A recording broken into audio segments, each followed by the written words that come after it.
mengenai refleksi dan refraksi pada permukaan lengkung. Kali ini kita akan bahas mengenai pembiasan oleh permukaan cembung. Perhatikan gambar 5.14 berikut. Di sini ada P sebagai benda.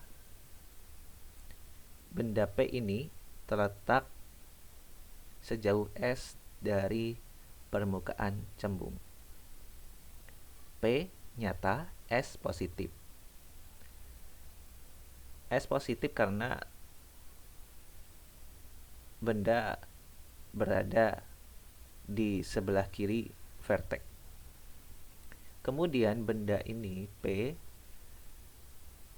akan dibiaskan oleh permukaan cembung dengan jalannya sinar datang seperti ini menuju titik A, dan ini adalah sinar biasnya. Sinar datang di titik A, kemudian dibiaskan. Sinar bias akan memotong sumbu utama di titik P, di titik P aksen. Titik P aksen ini adalah bayangan dari P.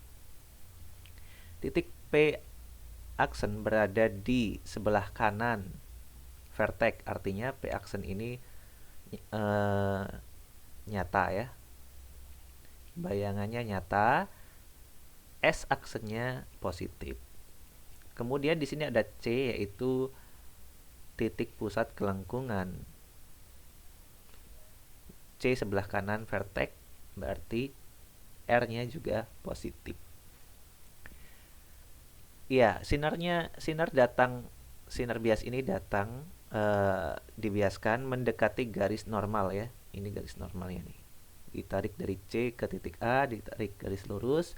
Sinar biasnya mendekati garis normal karena indeks bias permukaan cembung ini lebih besar dari indeks bias di luar permukaan cembung ini. Oke. Di sini ada besaran I sudut datang dan R aksen sudut bias. Ada beta, yaitu sudut antara sinar garis normal dengan sumbu utama. Beta 1 sudut antara sinar datang dengan sumbu utama. Dan beta 2 sudut antara sinar bias dengan sumbu utama. Kita akan turunkan rumus Descartes melalui permukaan cembung ini, pembiasan permukaan cembung. Kita mulai dari persamaan Snellius yang sudah kita bahas atau buktikan di subbab 2.3 ya. Rumus Snellius yaitu n sin I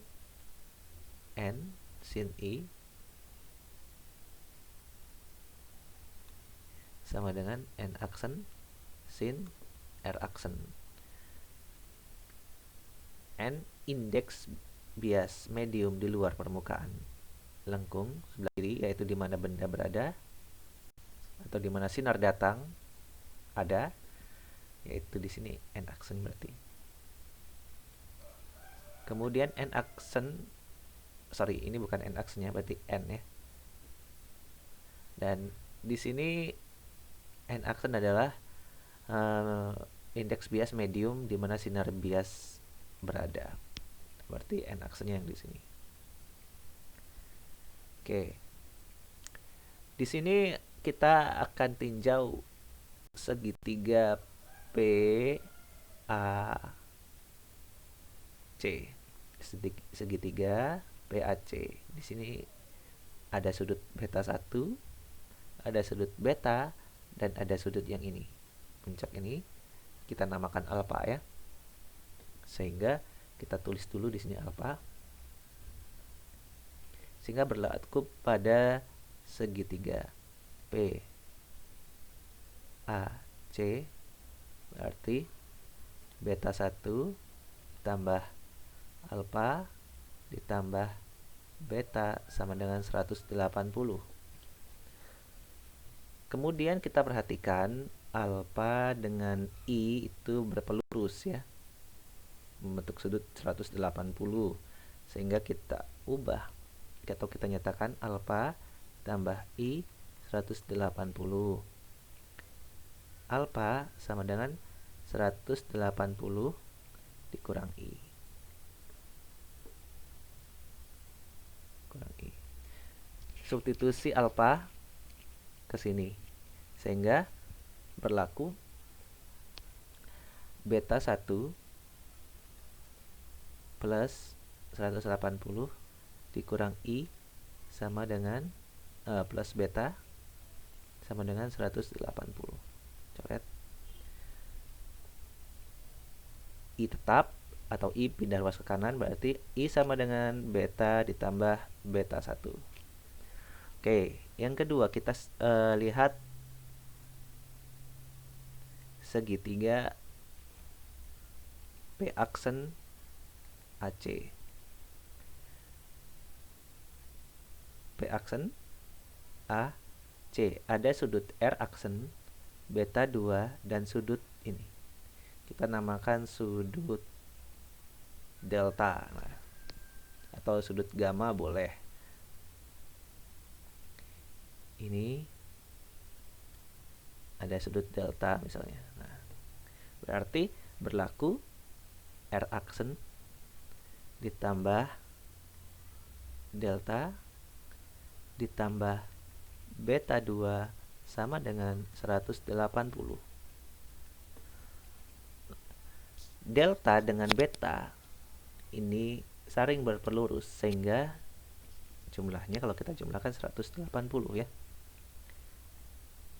Delta ditambah beta sama dengan 180 sehingga delta sama dengan 180 dikurang beta. Substitusi nilai delta ke sini sehingga diperoleh R aksen plus 180 min beta sama dengan ditambah beta 2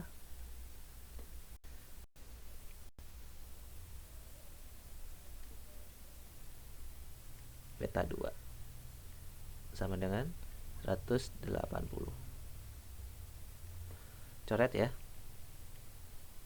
Nah, sehingga R aksen tetap, beta dan beta 2 pindah ke ruas kanan. Sehingga diperoleh R aksen sama dengan beta dikurang beta 2. Oke, kita sudah dapatkan I untuk menggantikan yang ini, R aksen untuk menggantikan yang ini. Nah, sekarang kita akan tinjau sudut-sudut kecil jika titik A kita dekatkan atau kita dekatkan dengan V ini, maka garis BV ini sangat kecil. Berimpit, hampir berimpit ya. Berarti berlaku nanti di sini garis VB sangat kecil, maka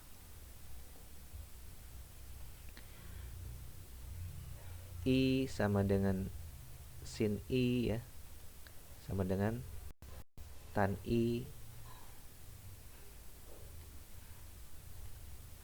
Begitu juga dengan yang R aksen, sin R aksen sama dengan tan R aksen. Begitu juga dengan beta, sin beta tan beta. Oke, kita lanjutkan. Hukum Snelliusnya menjadi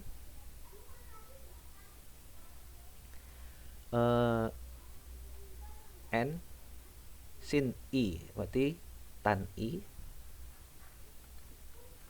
sama dengan N aksen sin R aksen tan R aksen. Di sini I adalah beta plus beta 1, R aksen adalah beta min beta 2. Sehingga kita bisa ubah lagi menjadi N tan beta plus beta 1 sama dengan N aksen tan beta min beta 2. Oke, kita kembali ingat rumus-rumus SMA dulu ya, yaitu tan A plus minus B jadi apa? Tan A plus minus tan B dibagi 1 min tan A tan B. Nah, di sini untuk sudut yang kecil tan A dan tan B ini bisa kita abaikan. Sehingga rumus Snellius ini berubah menjadi n tan beta ditambah tan beta 1 dalam kurung ya, sama dengan n aksen tan beta min tan beta 2 dalam kurung. Nah, kita cek di sini tan beta di gambar ini ya. Di gambar tan beta adalah H per R. Tan beta H per R. Berarti N H per R positif ya R-nya. Ditambah tan beta 1 H per S positif juga. H per S sama dengan N aksen tan beta itu adalah H per R juga ya. H per R min. Nah,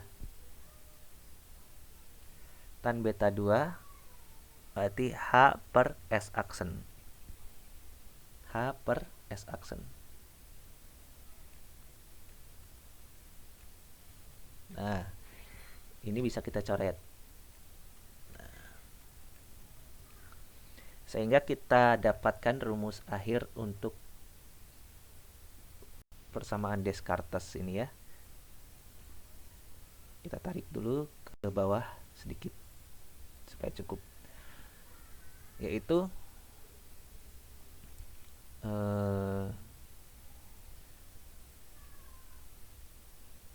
N per R ditambah N per S sama dengan N aksen per R dikurang N aksen per S aksen.